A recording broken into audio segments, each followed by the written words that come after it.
হরে কৃষ্ণ, প্রিয় ভক্তবৃন্দ। জয় শ্রী গুরু গৌরাঙ্গ, জয় শ্রীল প্রভুপাদ। সামনেই আসছে স্বয়ন একাদশী, আগামী 25শে জুলাই শনিবার। এবং সেই স্বয়ন একাদশী থেকে শুরু হয়ে যাচ্ছে চাতুর্মাস্য ব্রত। অবশ্যই ইস্কন ভক্তেরা স্বয়ন একাদশীর পরবর্তী যে পূর্ণিমা, সেই পূর্ণিমা থেকে ব্রতটি শুরু করেন। আবার কোনো কোনো গৌড়ীয় মঠের ভক্তরা এই স্বয়ন একাদশী থেকেই ব্রতটি শুরু করেন। দুটোই ঠিক। আপনি যে মঠের অধীনে আছেন সেই মঠের তারিখ অনুযায়ী ব্রতটি শুরু করতে পারেন। ব্রতের নাম চাতুর্মাস্য, তার মানে 4টি মাস ব্যাপী এই ব্রত। কোন কোন মাস? শ্রাবণ, ভাদ্র, আশ্বিন এবং কার্তিক। শ্রাবণ মাসের শুক্লপক্ষী একাদশী শয়ন একাদশীতে ভগবান বিষ্ণু শয়ন গ্রহণ করেন, নিদ্রা যান। 4 মাস ব্যাপী নিদ্রা। মাঝখানে আসবে পার্শ্ব পরিবর্তিনী একাদশী, তখন তিনি পাত ফেরেন।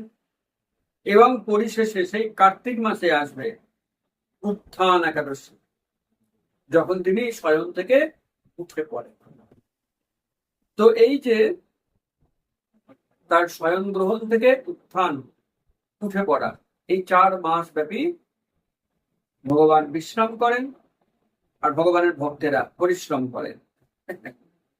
তবে ভগবানের বিশ্রাম বা তার নিদ্রা আমাদের মতো নয়। আমরা তো নিদ্রার সময় নিজের নাম, ঠিকানা, আধার কার্ড নাম্বার সব ভুলে যাই। আমার তো কিছুই মনে থাকে না, তাই না? যখন নিদ্রা যাই তো সব বিস্মৃতি।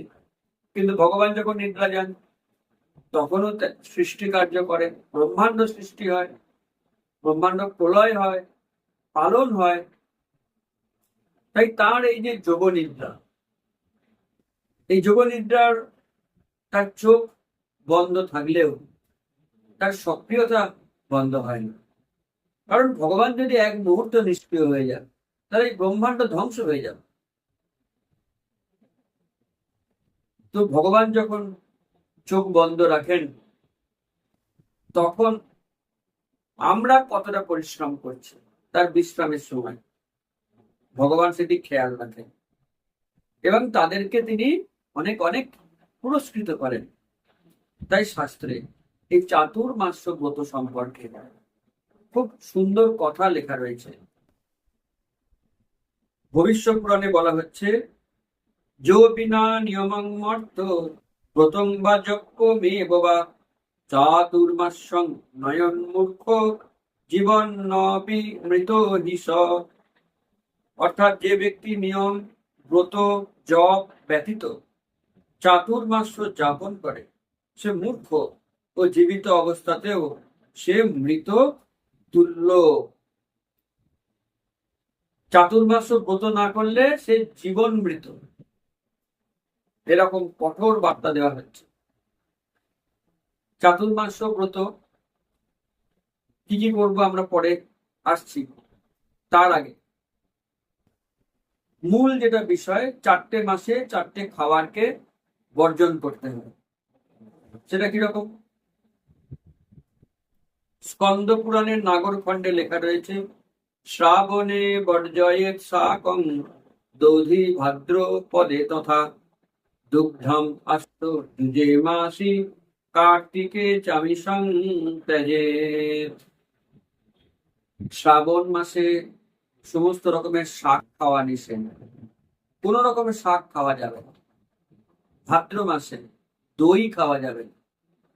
আশ্বিন মাসে দুধ খাওয়া যাবে না। কার্তিকে মাসকলাই খাওয়া যাবে না। এটি হলো সব থেকে সরল নিয়ম, যেটা যে কেউ করতে পারবে। এই 4টি মাসে 4টি খাবার পুরোপুরি বর্জন। আর কি করব? সমস্ত রকম ভক্তিমূলক সেবা বেশি করে করে করব, তাহলে তার অশেষ উপকার। যেমন আমরা কিছু উদাহরণ দিচ্ছি। পদ্মপুরাণে এরকম লেখা রয়েছে, এই 4টি মাস যিনি মন্দিরে ঝাড়ু দেবেন তিনি 7 জন্ম আনন্দে বাস করবেন।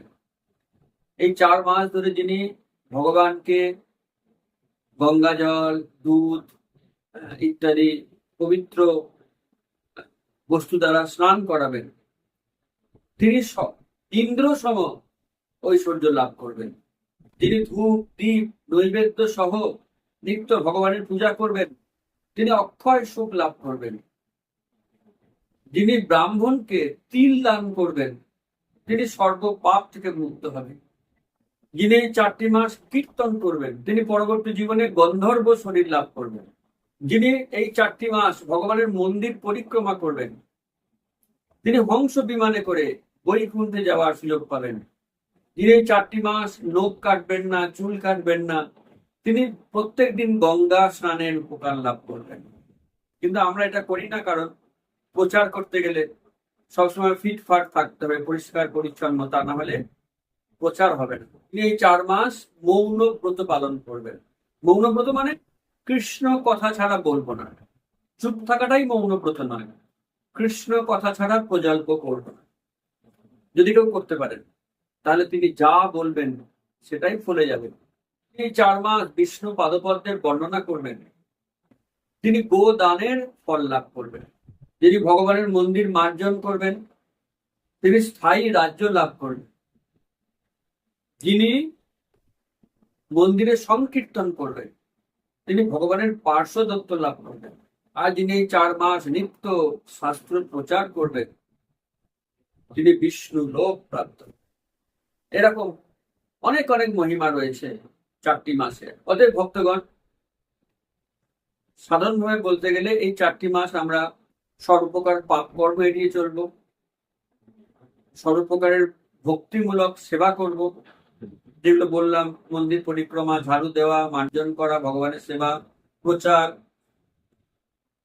শাস্ত্র পাঠ, ভাগবত পাঠ ইত্যাদি ইত্যাদি করবো। আর পাপ কর্ম এড়িয়ে চলবো, মিথ্যা কথা বলা, প্রজল্প করা, পরনিন্দা, পরচর্চা, এগুলো এড়িয়ে চলবো।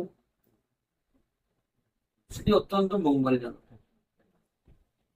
নারদ মুনি যে আজকে নারদ মুনি হয়েছে, এই চাতুর্মাসে তিনি মহাভাগবতদের সেবা করেছিলেন তার মায়ের সাথে, এবং তাদের উচ্ছিষ্ট ভোজন করার সুযোগ পেয়েছিলেন।